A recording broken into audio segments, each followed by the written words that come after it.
back to another episode of Raise 'Em Up. It is great to be with you as we continue season 5, where we have been walking through the book Growing With Kara Powell and Stephen Argue.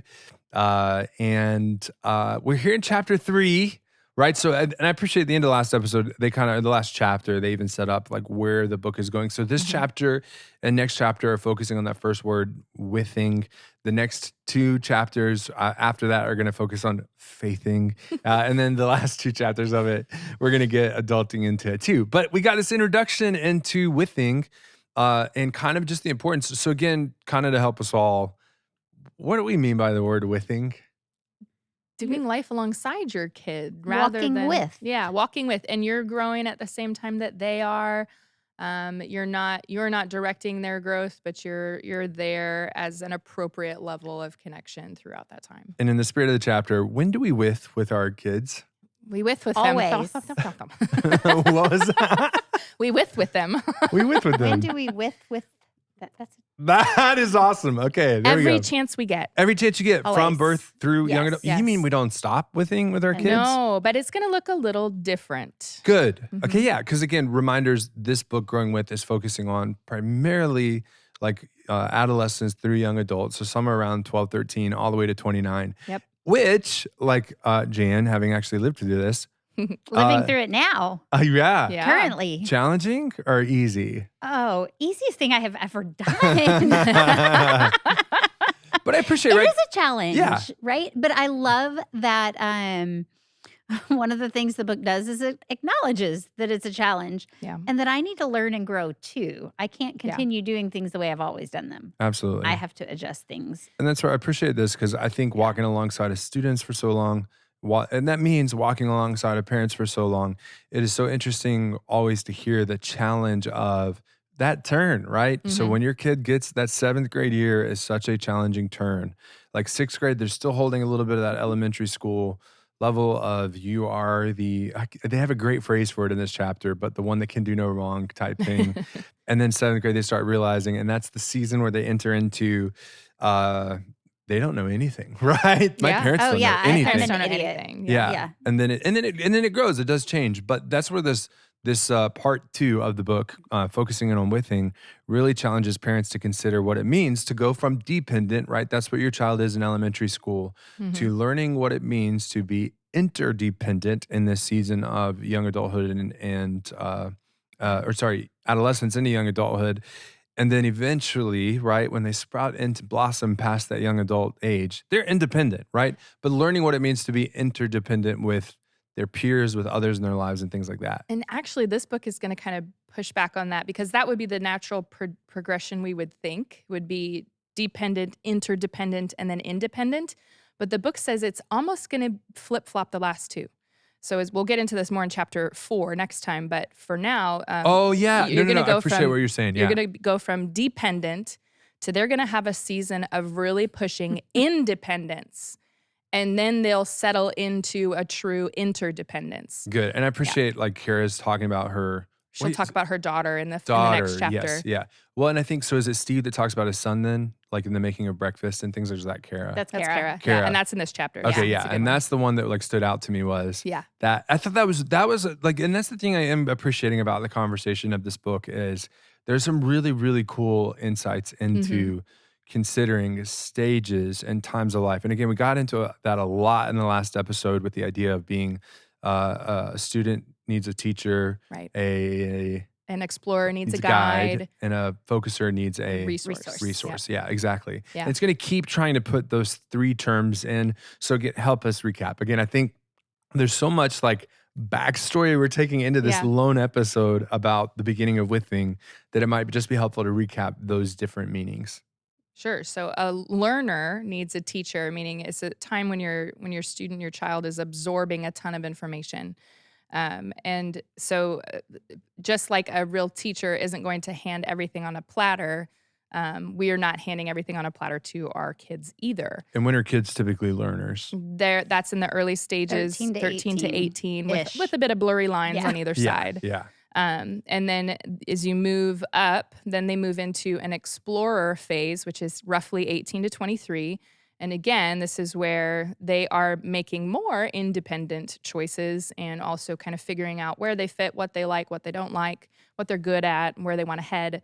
And so in this area, they need a guide, and a guide, especially if you're taking a great vacation and a good hike, a guide isn't going to tell you all the places not to go. A guide is going to point out some things along the way, go with you, adjust the level of challenge appropriately based on your skill and your comfort level.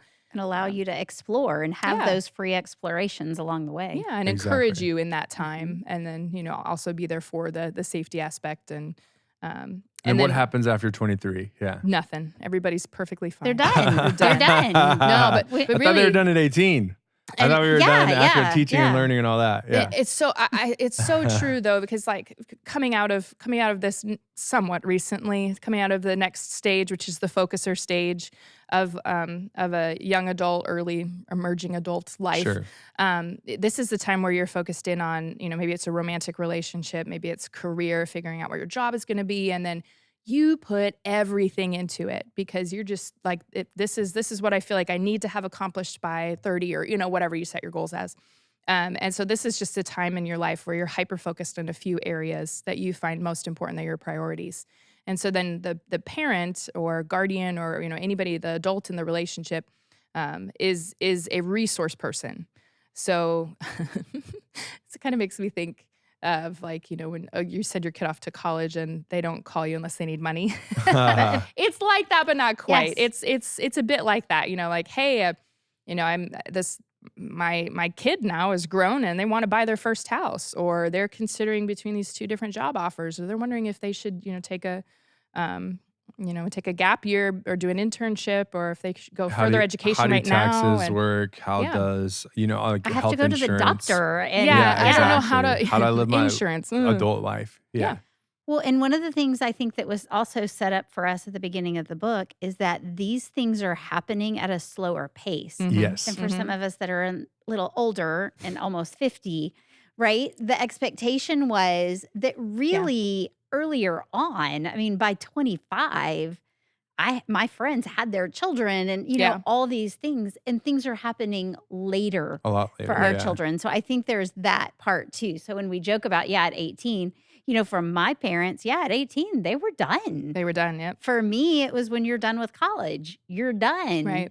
And now, Now it's we're pushing acknowledging 30. that it does take, Yeah. kids are doing things a little bit differently. And I appreciate how Kara and Steve kind of set up this part, right, Mhm. about withing, this section of the book, these two chapters. This is the first of those two, by saying that like kind of the skill a parent needs to walk through from 13 to 29 Mhm. is recognizing when you need each other more and when you need each other less. Mm, Right? That's the skill. yeah. Is just being able to learn to listen, to see when are you needed, when are you needed to step away or Yeah. take part, right? That's the balance, Right. the seesaw that a parent's going to experience from 13 to 29. And I kind of smile. I'm starting to smile because I'm thinking of like all the different phrases we've used for parents that are a little too involved all the time, right? So you had helicopter, Right. Now you have lawnmower. lawnmower, Yep. there's also, I'm sure there's going to be another one that comes up that's even stronger and things like that.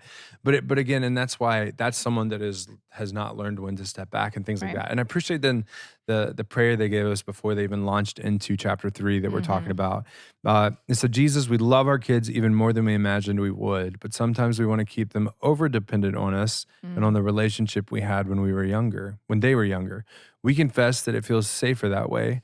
As they gain wings, show us how our relationship can remain rooted without smothering, prune away our selfishness, our insecurities, and our drive for control that fuel our fears rather than inspire our hope. May our love for our children mirror your unconditional love for us, and may this perfect love drive out all fear while drawing us and others to you. In your name we pray, amen. Right? Love I loved that, It's right? Because it was fantastic. just the acknowledgement of what is going on. Yeah. And I truly do. I mean, this is why, Jane, at least when I get your sixth graders and they turn into seventh graders, I look at all the parents and I say, hey, by the way, this is the transition point when you're no longer raising boys and girls. Mhm. You're raising men and women.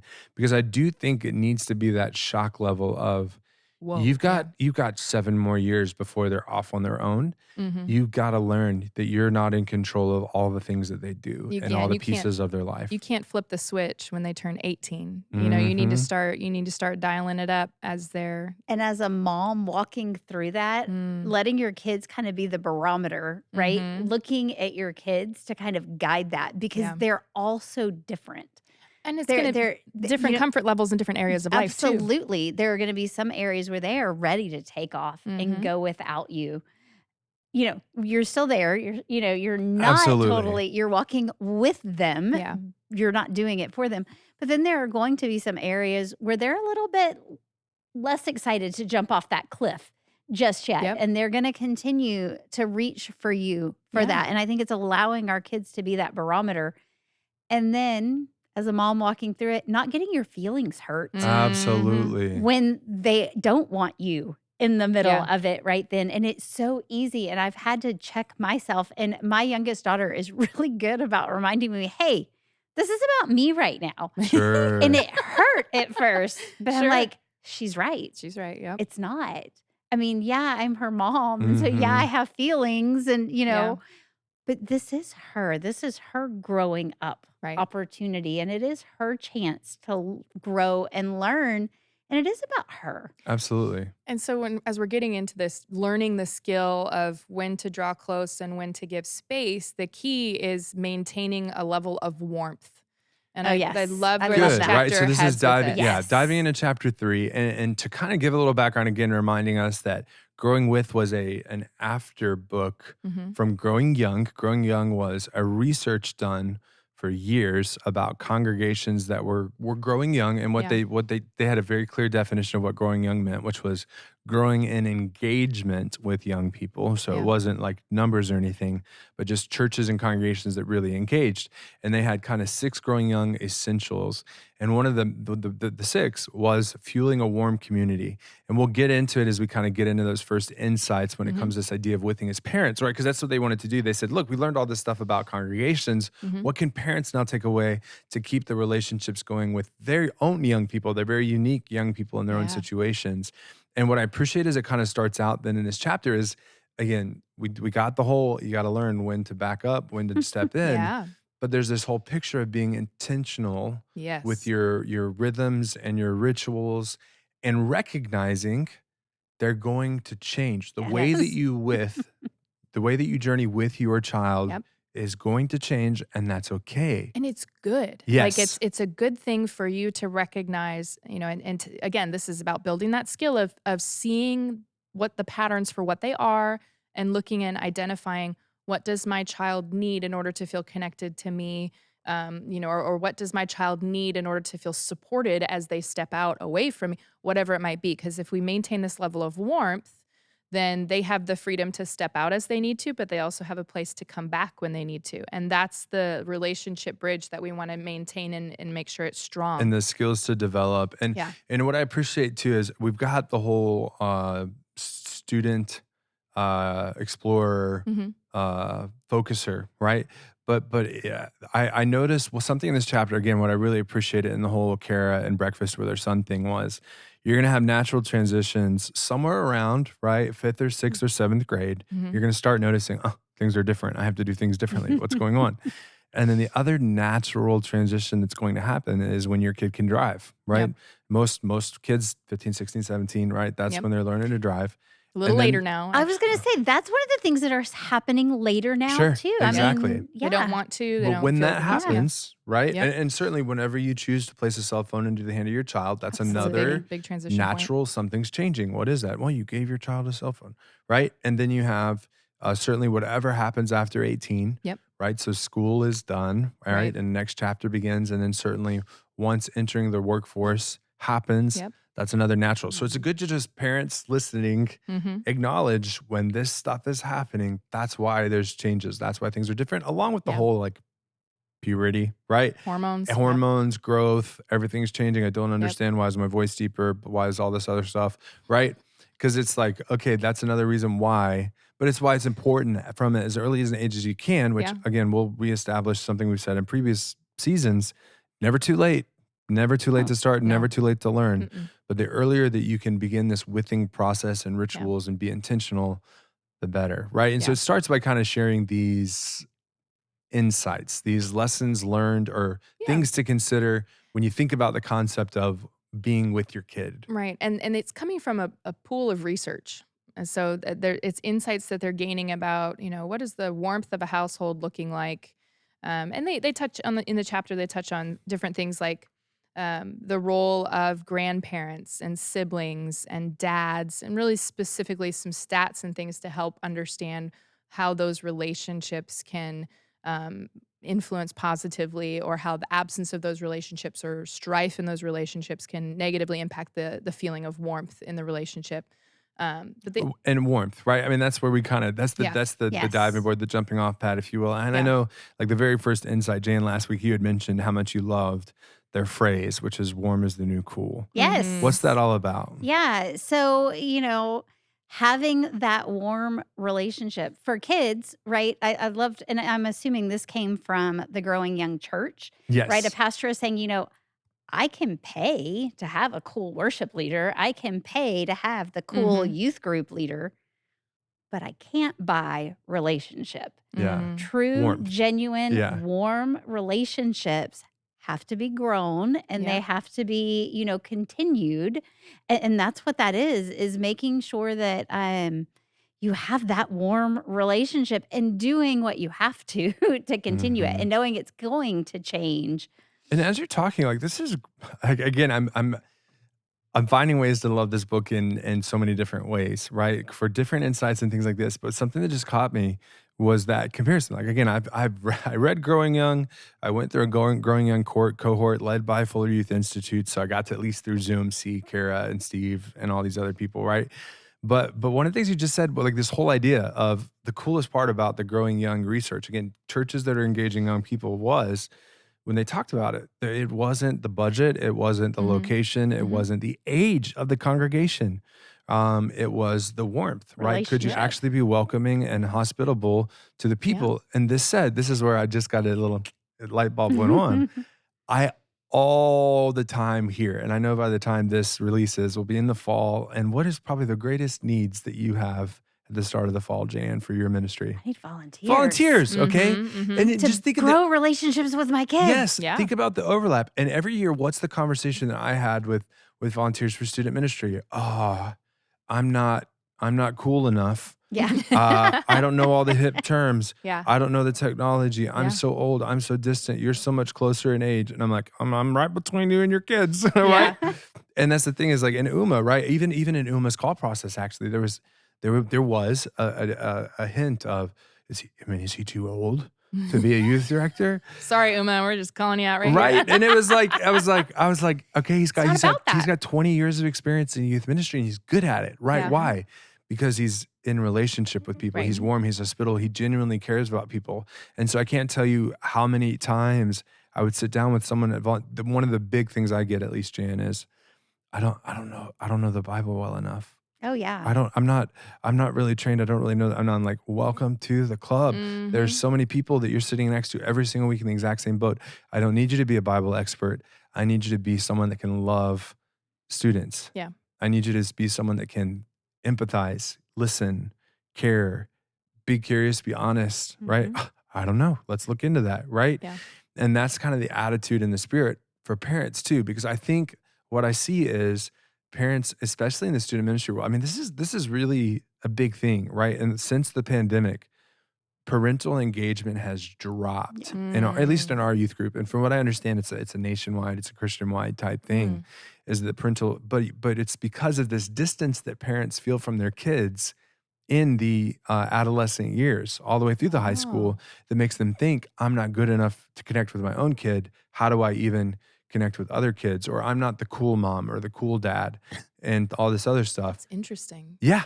Because is it because of our sudden pandemic, like having to kind of hole up and then getting more stuck into technology, or you know what I mean? Like, what is it that's causing that fear of, there's a whole social experiment there. And I know Well, for my daughters yeah. though, like that started before Sure. the pandemic. Yes.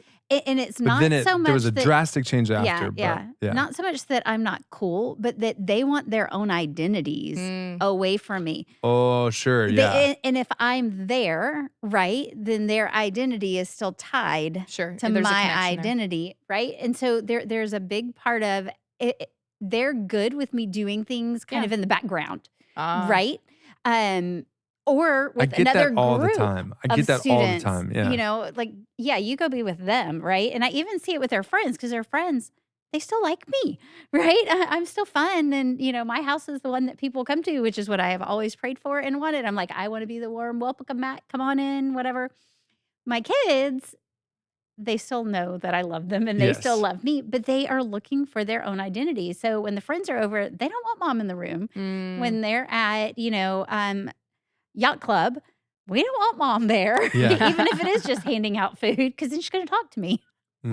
See, and that's where I would say I'm trying to take on lessons from what we read in this Yeah. chapter, what we've seen over the years too, is there's this level of having the conversation. And I've seen this navigated well by a handful of parents of saying, okay, well, whether it's again, placing into their hands, you get a little bit of choice now.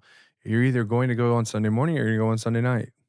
And then the same thing is Yeah. true when it comes to, okay, I won't be a small group leader, but I'm going on stars.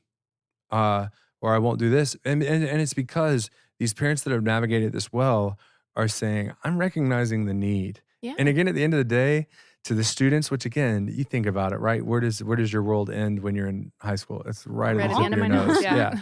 You just see your world and your needs. But at the end of the day, too, I'm always telling students like, your mom or your dad is so gifted at connecting with other kids. I'm not going to put them in your small group unless you want that. Yeah. I need them for other kids. I need them for younger kids. I need them for older kids, right? Yeah. I need them because they're gifted in this and somebody else needs them. Again, it's kind of this isn't about you. And so trying to navigate that with your own kid to say, okay, I'm not going to be there at yacht club, but I'm going to help out on Sunday morning. But I think having those conversations with your kid, right? Yeah, absolutely. Have the conversation with Exactly. your child. Hey, what are you comfortable with? Yeah. What would you like to see happen? Yeah. Kind of thing, and involve them in the decision instead of, as parents, Yeah. or maybe it's just me, I'm good at letting them know what I want or Sure. what I think should happen, but giving them Well, and saying, you know, I want to stay connected to you in this area of your life, whether it's sports or youth group or whatever. What's an appropriate level that you think that I can Yes. do that? Good. And that's where I was going to go is kind of, because I know, especially in depending on the day, right? Mm-hmm. So to what extent would you be comfortable with me helping out in None. Yeah, I don't want you None. there. Get Zero. out. Yeah. It's like, okay, well, I'm going to be involved in some Yes. capacity. Yeah. What would that best look like for you? Or then give the choices. Yeah. You know, okay, so you may not need me there. Pastor Exactly. Lee, Uma, they need parental support with this. So I can do this or I can do this. Which one are you more comfortable with? Giving them Some those voice. choices, right? You go back to Love and Logic Exactly. when your kids are, you know, little bitty and give them choice. And our this- adolescents and our young adults, they still need Yeah. choice. And because especially our, you know, 13 to 18-year-olds, our learners, we're still trying to help guide them. And we can do that with that choice. And it's important that that's who we're talking about right now. Yes. Exactly. Yes, Because we're that's talking what we're about talking an about. emerging adult Yes. who's 23 and living in your home. You know, that this is not an That's appropriate different. No. conversation to be having with them because even though they might be living in your home, you don't get to come to No. their events. Yeah. So yeah, this whole process, like you said, the skill of coming closer or moving away. I love that the flexibility is there from the very Mhm. beginning. We've alluded to Kara's breakfast with her kids. Oh, good. Yeah. Let's talk And about. so here's an example of what Yeah. what like honing that skill actually looks like. So in their house they have this rule that if the kid can do it by themselves, they do it. So whether it's making lunches, getting breakfast, maybe their own laundry, whatever their age appropriate thing is that they can do by themselves, they do it.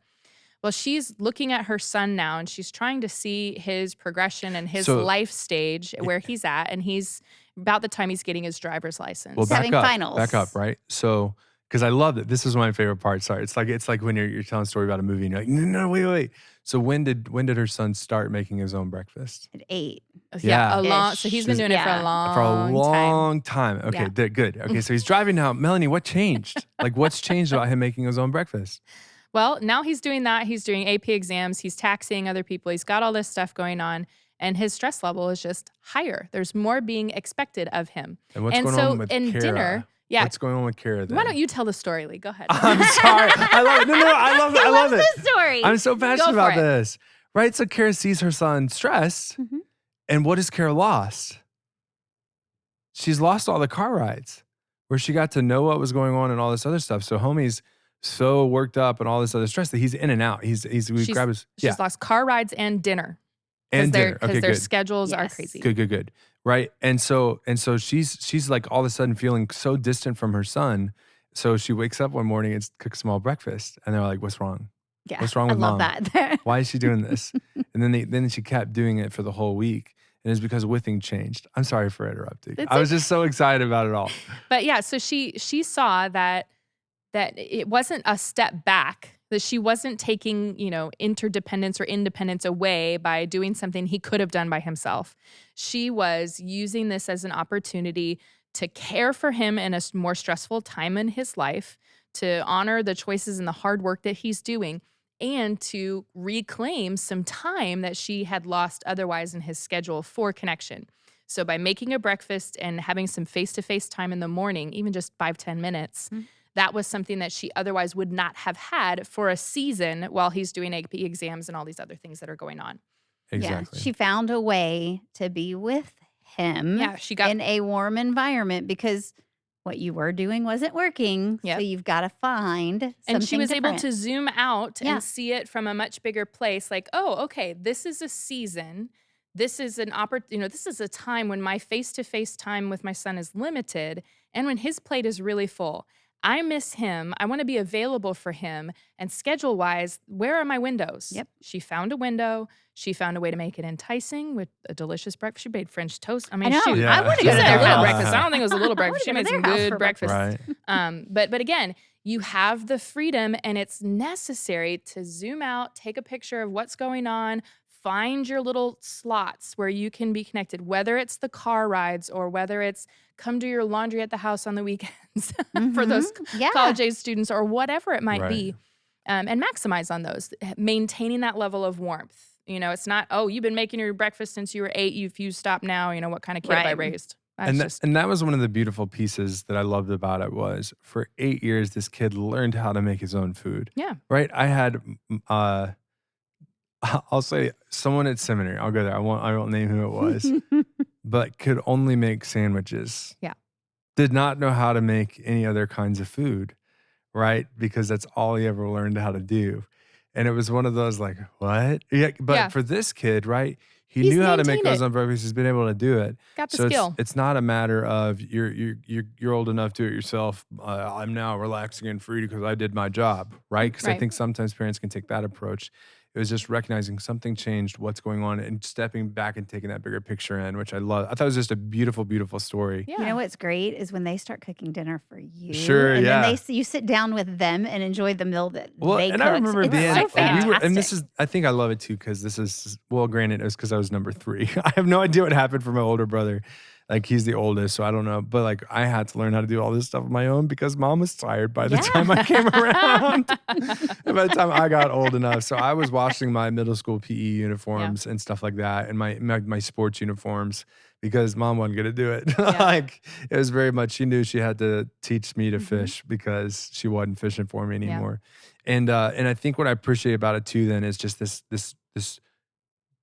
similar to what we modeled, right, when it came to the volunteering and student ministry or kids ministry of what it means to have the conversation with your kid, what it means to be intentional, right? Mhm. To create space, Mhm. but also create conversation, to not dictate, to not force feed or anything like that, but just to really embrace that, which like I appreciate one of the lessons learned here was also recognizing that warmth is not defined through your lens, Oh, yeah. Yes. but your kids. Tell me about Yes. that. So when I was getting licensed to do foster and adoption, we did a lot of classes on helping kids feel warm and safe at your home. And one of the principles of that was called felt safety. So yeah, you can do everything possible to make sure that your home is safe. You can lock up the chemicals and, make sure you've got fire extinguisher and all those things. But until the child feels safe, their levels of cortisol and all their stress, everything is still going to be firing until they feel safe. And so felt safety is as much a goal as actual safety, physical safety. And so that's kind of a similar approach to what they say here. You may think that you are very warm and approachable and that your home is very welcoming and that you have nothing but warmth and affection to give to your kid. But their perception of your warmth is the true gauge because it's their perception that's going to cause them to come back, move farther away, right? It's their perception that's going to dictate the effectiveness of what is happening in the relationship. Absolutely. And they acknowledge too that it changes. Yes. Yes. Right? Your child's perception changes. Like as they're looking back. Yep. Oh, when I was little, we used to cuddle and read the book. Yeah. But now we don't do that. Or when they're in, that focuser stage and they're looking back on, oh, my friends all came to my house, Right. whatever it is.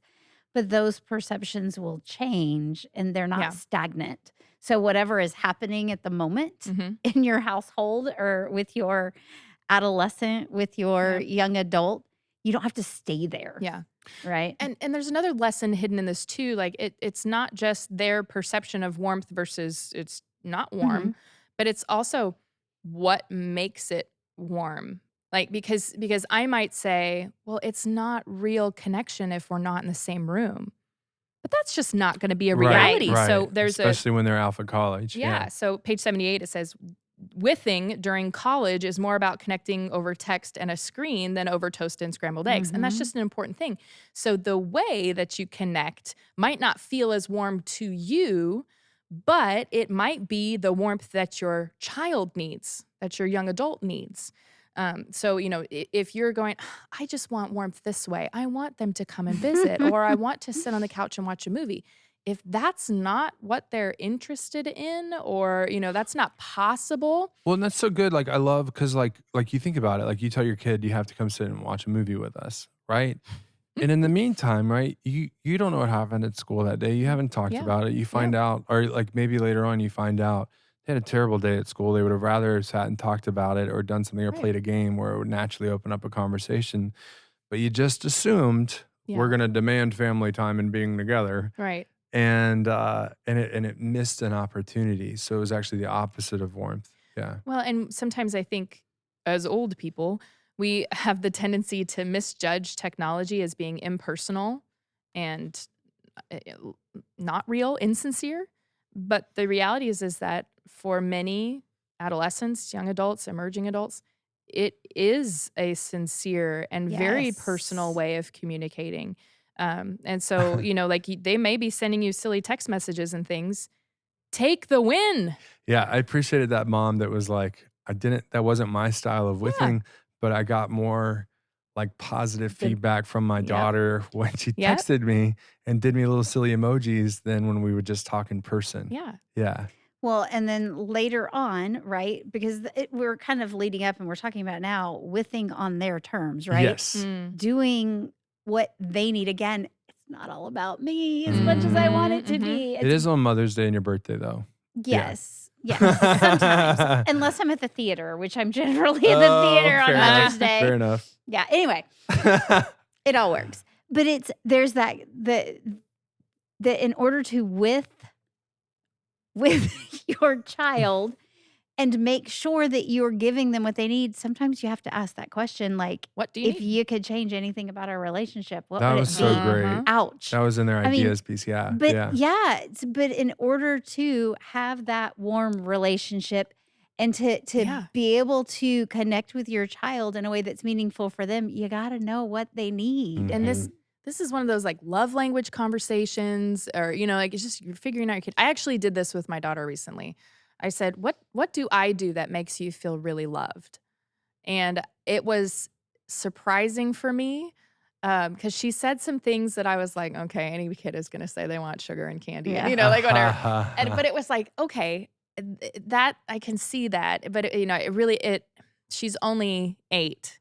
So for her to be able to articulate some of these things, I was able to figure out, okay, well, these are probably her top love languages. And, but it was interesting to hear some of the things that she said, and it opened up just this awesome conversation.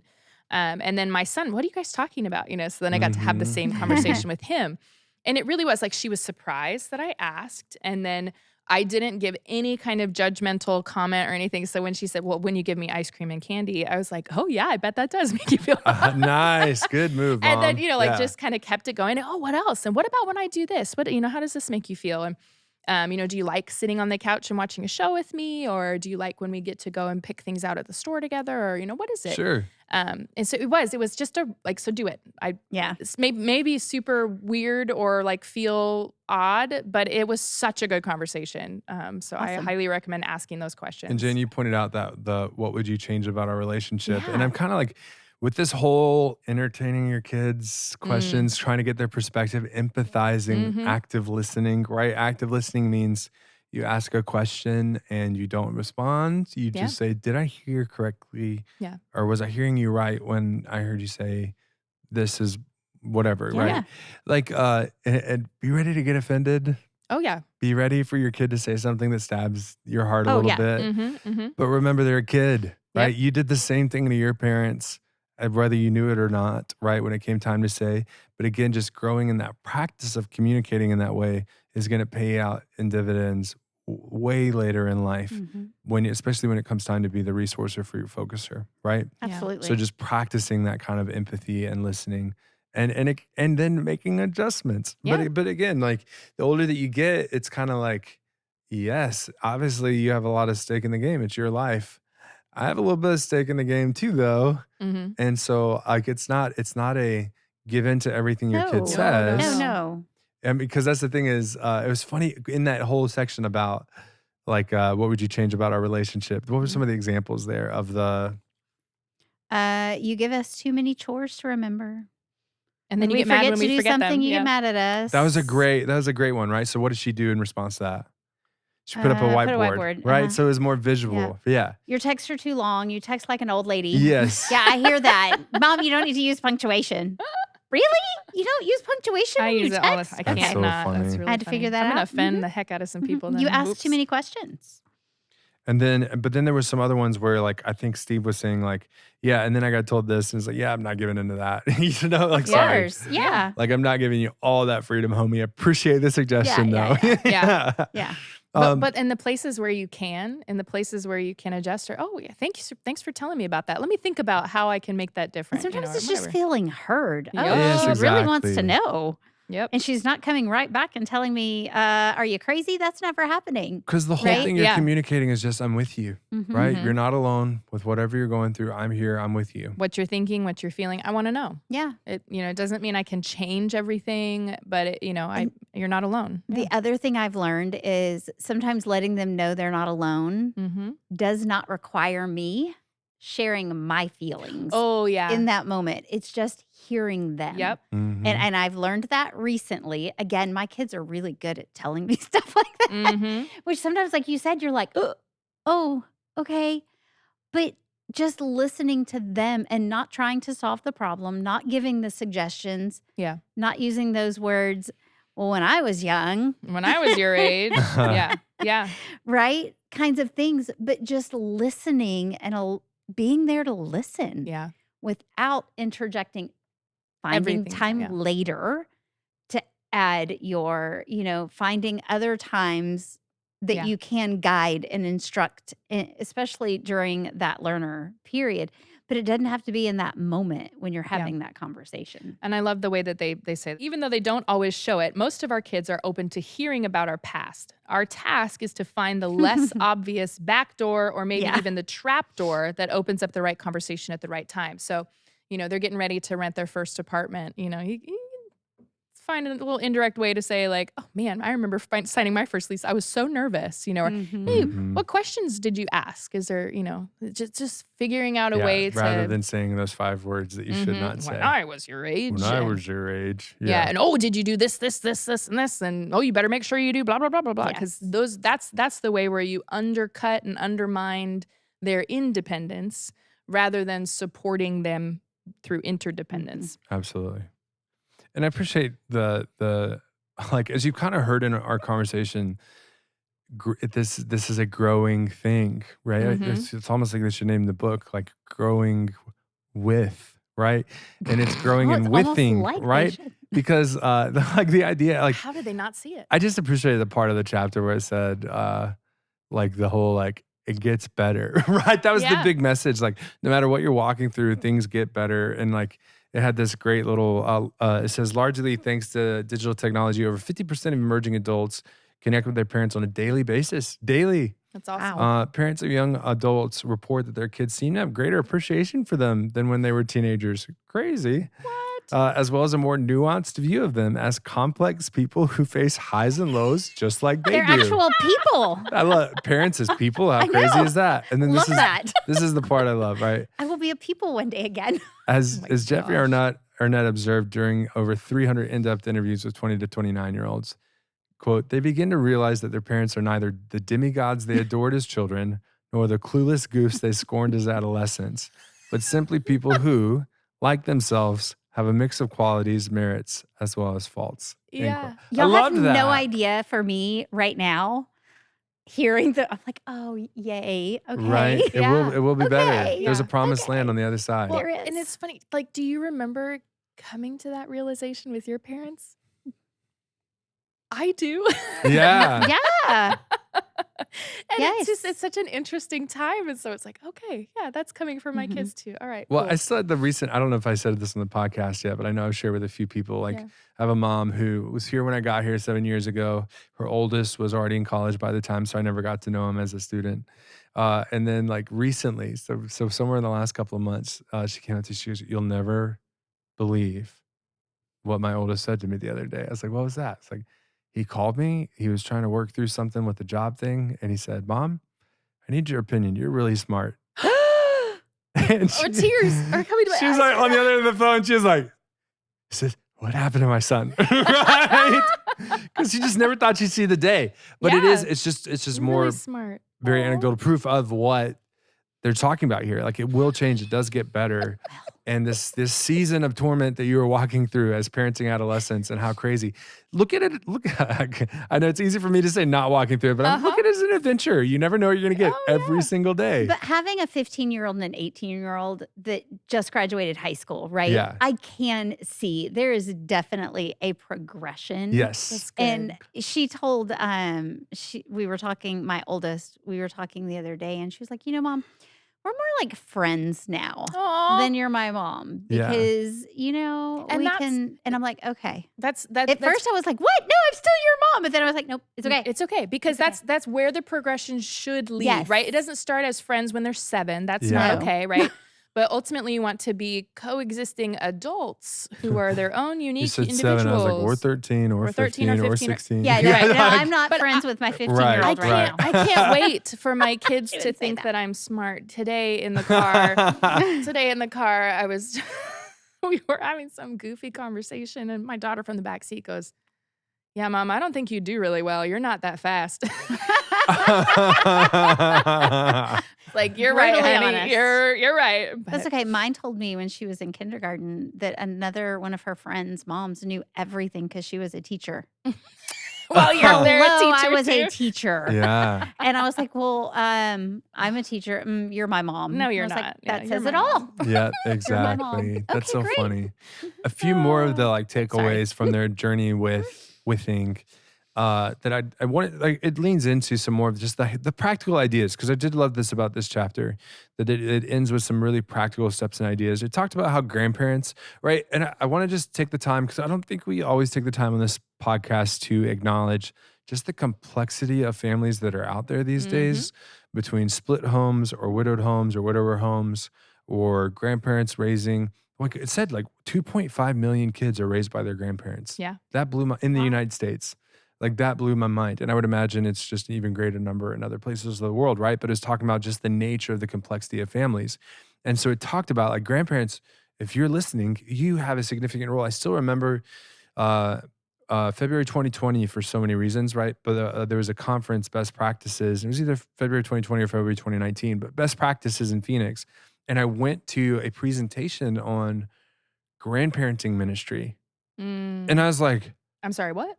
it was a church that had presented in like 7 different presentations, but one of the aspects was grandparenting ministry. And it was just talking about, and it's so true. Like I was there somewhat, what, 3 or 4 years into being here, and I was going, man, how many times have I heard one of my students talk about their grandparents or talk about like the loss of their grandparents and the impact that it has? So grandparents have a significant, if they're able to be present in their lives, have a significant influence on the faith of kids. And so grandparents, like you're not too old, actually. Like I think about even in my own family, when you look at my whole extended family, it's kind of blown us away, like how marriages have stayed together, how faithful kids and grandkids have become, and things like that. Like they're still in church, and it's like you look at both sets of my grandparents, you look at the way that they were raised, and it's like, oh yeah, no wonder. Like this is a generational thing that every generation was able to look to their grandparents and say, oh, faith's important to our family. What are we gonna do? And then on the similar note too, right? It was, do we get canceled for pointing out the fact about dads? Right? It was just talking about the significance of dads and the role of dads. And again, I'm prefacing that with the complexity of families because dads are not always present. So it talks about how when you're hearing this whole conversation too, it's so important at the very least to find male role models or male mentors for your own kids if dad's not present, if dad's not a part of the faith piece. Because the stat was staggering. The difference between dads that were faithful and dads that weren't in the picture or withing. It wasn't even the faithfulness, just the withing. If they had a relationship with their dad or not, was a difference in 25% of engagement in the faith or not versus 1% for moms. Was the difference of a mom that is withing and a mom that isn't withing is only 1% difference on whether or not the faith was carried out. I thought that was fascinating. Yeah. But it was just, and I think the encouragement too is, I mean, if there are men listening out there, right? Or if you have men in your life who you know you'd be good role models for kids or good withers for kids, encourage them, remind them of how important that is. Because and I say this from like we had a season where it was just women on the youth board because that was all that was stepping up. We had a season where there was just women serving as volunteers for a couple of years. And I think there's this fear, right, for men sometimes to volunteer in kids ministry and youth ministry because of the culture and the world that we live in. And I mean, things can be said, things can happen, and there's this fear. But man, they are needed. Oh, I yeah. love having men volunteer in any of our kids ministry. And it's interesting because it's not only the boys that crave Sure. having a man volunteering, the girls do too, because there are lots of young ladies who don't have positive role models. So don't let that fear. I Well, mean, and ease that fear, right? Especially here. And it's going to be yes. true for most churches, right? There's risk We have management steps policies in place. There's policies. Yes. You are, and it's for the sake of all of our kids, Yes. number one, but then also all of our volunteers. What I find though is actually it's, and again, whether it's stated or not stated, there's almost this like, well, my role is to be on this board. My role is to be in this more significant position and spend my time doing these other things. And now I'm a little biased. I've dedicated my whole life for 18 years of my life, at least, walking alongside of people. It's almost 19 years. Crazy. Walking alongside of people younger than me. So it's like, think about the actual value when you're laying a foundation for the future. And again, I'm the next gen guy, I got to say it, right? But like, no, seriously, like invest in the next generation so that there is a vibrant faith in our generation that we're raising up, which is what the podcast is all about, right? So anyways, I wanted to point out those two ones before we dove a little bit deeper into the final pieces of the chapter, which was all these wonderful ideas that came in with how do we with our kids? Use your technology. It's not all bad. Yep. I loved the one where the question got put out there. Well, what if I don't show the same interest as my kids? Oh, fake it. And I loved No, not fake it, but do it anyway. Do it anyway. anyway. I mean, Yeah. Go to a seriously, Pokemon tournament yes. or, the whatever. video game tournament, or Watch I the love silly show. I love and, the mom that I think the same example was in another book that I've read. But the mom that was like, she could not connect with her son. He was always in the video Yeah. games or always in his room and all these other things. But she did her research. She knew he liked movies and was Yeah. interested in like certain types of movies or directors or actors. So she would always research when this movie was coming out, what time, and blah, blah, Mhm. blah, checking all the schedules, all this stuff, and then say, hey, do you want to go to the movie? And she found that was Yep. when her son said yes. And I loved, my favorite part of that She's one sneaky, yeah. was when she would pick the movie theater that was furthest away. So that she had time in the car to talk. I loved that so Devious. much. Love it. But it was thinking, and that's Yeah, the you kind of have thing you to can be do with your actively kid. engaged to make it happen. Exactly. I mean, I think about this like, what if your kid's interested in hunting or fishing and you found some way to go to Conroe, right? Or to go somewhere else, and like you could do that. You could get away a good drive, and on a Saturday or something. So that's something you have to do. Or Yeah. and I think of all the fishing kids out there, right? The early mornings, the long times on the boats, like all that stuff. Like whatever it is, you certainly have experienced that with Carson in theater, right? You Right, spend so yeah. much time with her in the theater. We do, but it's not only I try to find time where we go. Yes. To, Oh, yes, and pick to a show or see something other, like that. Yeah, so Yeah. that we're going to see other shows together. So then we've got that time in the car, and we've got And it could be sports, like going intermission, to whatever an it is. Astros Mhm. game or something like that, Like, and again, Astros for us, I don't know who else listening, but like finding something that it's like, what is going to interest your kid? And I loved the whole, like, if your kids, like, and I'll speak from experience, right? I think I've told the story of my little brother who is 4 years younger than me. So he's 30 years old. Who streams, right? Video Mhm. games, streams himself playing video games or has in the past. And my family and our all over 20 something family, we're like, we don't get it. We don't understand it, blah, blah, blah, blah, It's blah. not for me, yeah. And then in that October of 2020, when I got to sit in the chair, like literally sit in his shoes type thing, or figuratively sit in his shoes, but literally sit in his chair, I got to experience what he Yeah. experienced. I totally got it, right? So then, like by the time of like December, or even by that point, I got my own. I never owned my own gaming system really, and so I got to learn how to use the headset and play video games with my own brothers. Yeah. And like I totally got it then, right? Yeah. It wasn't just me playing and feeling like I'm wasting my time. It was connection. And I've seen Mhm. that with other people, like dads that will learn how to play Fortnite so they can at least play with their kids. Yeah. And they might not be good at it. It doesn't matter if they're good or not. or your kid makes They'll you understand the stand language. Yeah. in a certain spot in Minecraft and then pushes you in a hole. Not that that has ever happened, but hey, I played Minecraft many Right? times, getting pushed in a hole. Exactly. But then you're learning your withing, right? And, Yes. and set limits, right? You can't do that forever. But it's just an idea of Mhm. whatever your kid's interested in, let them be themselves. And And go once with in them. a while, you just like if they have a suggestion and you hate it, you just gotta suck it up and go. Like you just do. So like it says, if they want to go for a bike ride, just do that, as opposed to saying, well, that's not really what I want to do, or I don't know if I have the energy for that. There was a video I saw yesterday, and the guy said, I had plans to go out for weeks, but now I don't feel like it, and I really don't want to go. But I know that if I go, it will be better than if I don't, because I planned this and I will get the endorphins and it will be a good thing. And I need to just tell myself to go. And it's like sometimes you do have to push yourself. Yes. I'm too tired to do that. But I'm going to do it anyway because this is what my kid wants to do to connect, or this is an opportunity that I have to connect with my young adult. I like the other one too. It says, as with my 18-year-old son, is food helping to unlock the door to withing in your relationship? And I was like, ooh, I like that. It's with my 8-year-old daughter. Yeah, food is the Sounds The like sugar, she the likes the cookies. sugar. good Little night. trip to Crumble. I love it. I love it. I think one of my other favorite parts of the chapter was towards the end of talking about hospitality, Mm-hmm. right? So being a place where the friends come over to your house, that's so crucial. And I've even learned it in my own life, just as a single adult, like having people over at my house is refreshing. Yes, it takes effort to make sure my house is clean and nice and all this other stuff. I've also learned people don't care, right? Yep. They really don't, don't care care how as much clean as your I think house they do. is. Exactly. And having the door open for your kids when they're gone, right? Yep. My grandmother used to cook lunch every Sunday afternoon, and you knew she was cooking lunch. And Yep. if you could go, you went, because she cooked amazing roast and potatoes and carrots, And this is the or an same. amazing ham. And it was food is what got us to her house because we Mhm. wanted what, We but wanted we what were was all good. together Grandparents, there. no, grandparents. That's a Seriously, if really you good want, way to connect grandparents. well, and I Yeah. just keep a hold of that. Like when my kids are older, I know what foods they like. Hey, I'm Mhm. cooking this for dinner tonight if you want to come over. Not you have to Mhm. come over, but hey, Yeah, exactly. making your favorite, whatever it is that, Yeah.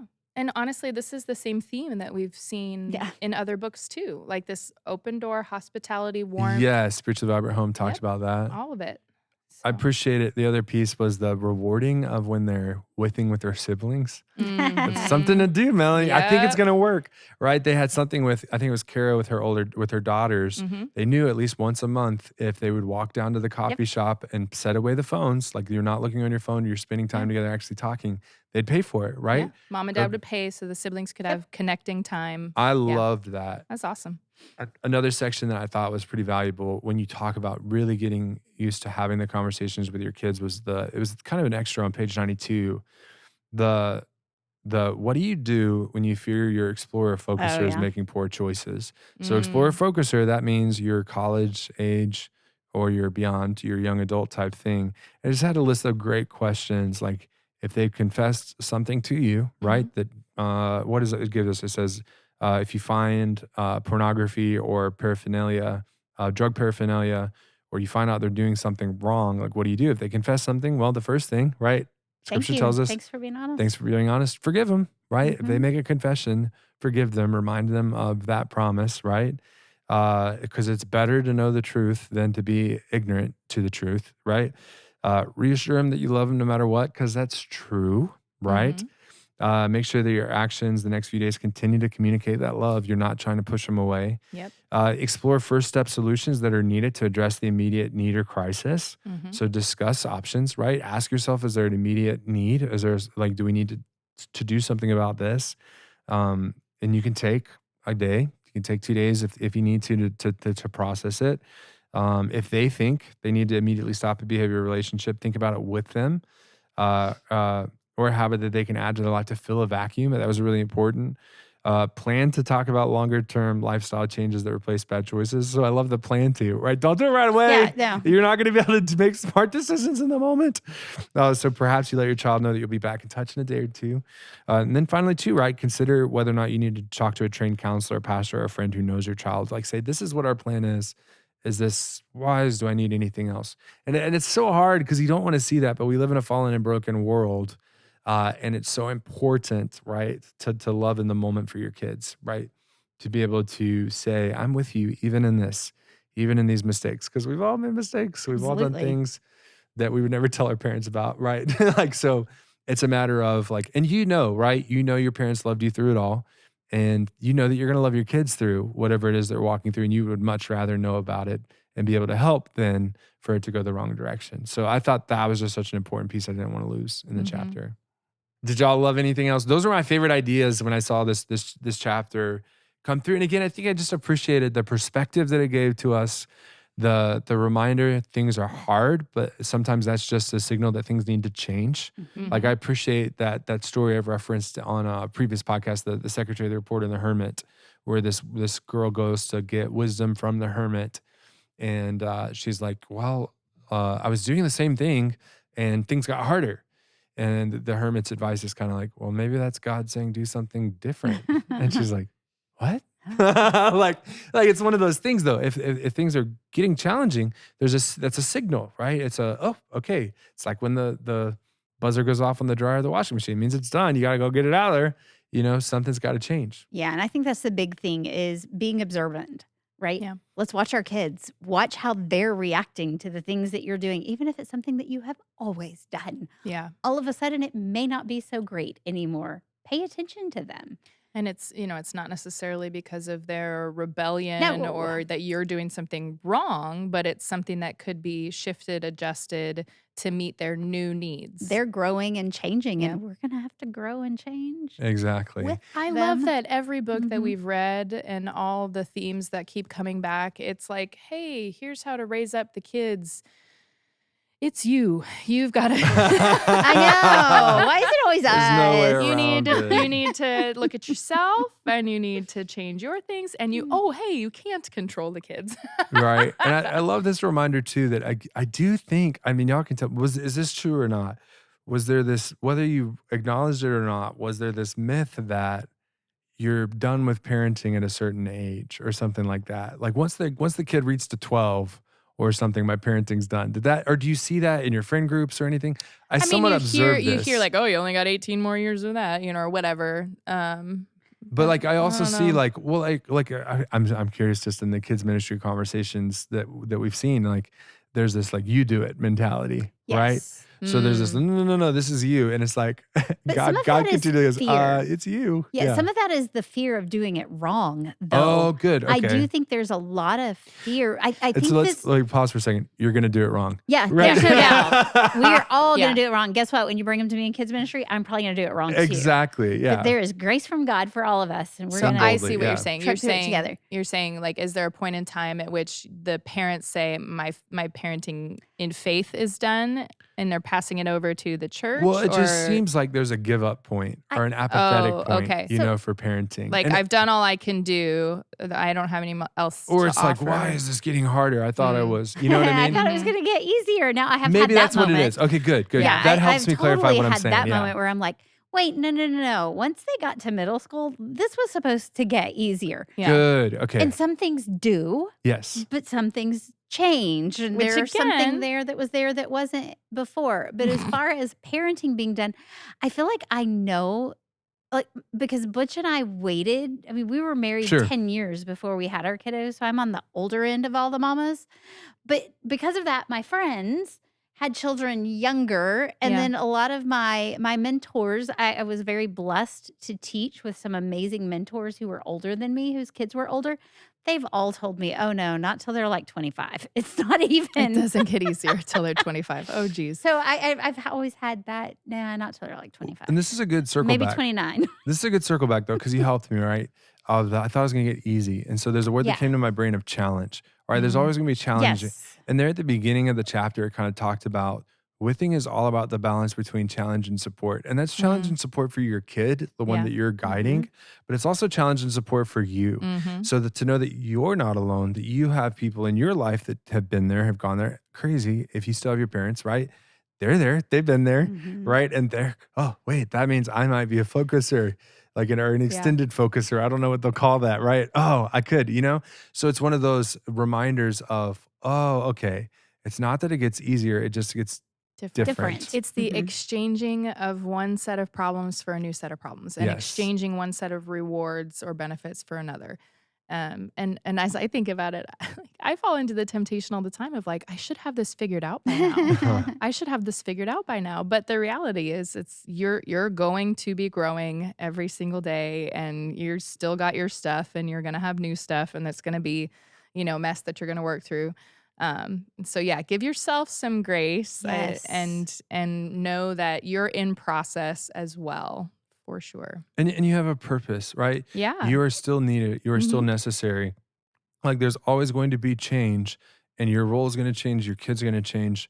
The way you do things is going to change, but there's a constant as Mhm. well, and that's the relationship you have with your kid. And Yeah. God chose us in Exactly. whatever way He did that, right? Very Through interesting ways. adoption, through fostering, through birth. Yeah. However that choice was made, God chose you to be your have a role child's in that, yeah. parent. Yep. Exactly. And to walk up with them and to grow alongside them. And so it's He not chose them easy, for but you too. Yes. Yes. Like he Yes. chose them to do things Yes. to To you, teach through you, you, for you. yeah. Like, oh man. Oh yeah, he loves to teach us lessons through our kids. Exactly. Well, I'm excited to keep talking about withing next week as we close the chapter on part 2, right? As we look at chapter 4, Mm-hmm. all the numbers. But if you have enjoyed this at all, right? If you enjoyed the You conversation, followed it at all. right. Thank you for bearing with us. But no, truly, like if this has been helpful for you, please share that with someone else. Whether it's even just an idea that you heard Yeah. from this podcast, like we do this because we're passionate about raising up the next generation, walking alongside of those who are wanting to raise up the next generation, whether that's parents or grandparents or guardians or mentors or youth workers, whoever it is out there. If you want to share the episode, do that. Definitely like, subscribe, comment, all that other stuff is so wonderful and just supporting the work that we're doing here. So thank you for that. And you can find us on Facebook, Raise Them Up Podcast. Be sure to include that word podcast to help find us. But in the meantime, have fun. You can do it. You're not alone. You're going to mess up. God forgives you. Amen. And he You loves can you. change the temperature in your home. Yes. Yep, It's you can warm okay. it up. That's You good. can. Absolutely. So we'll see you next time.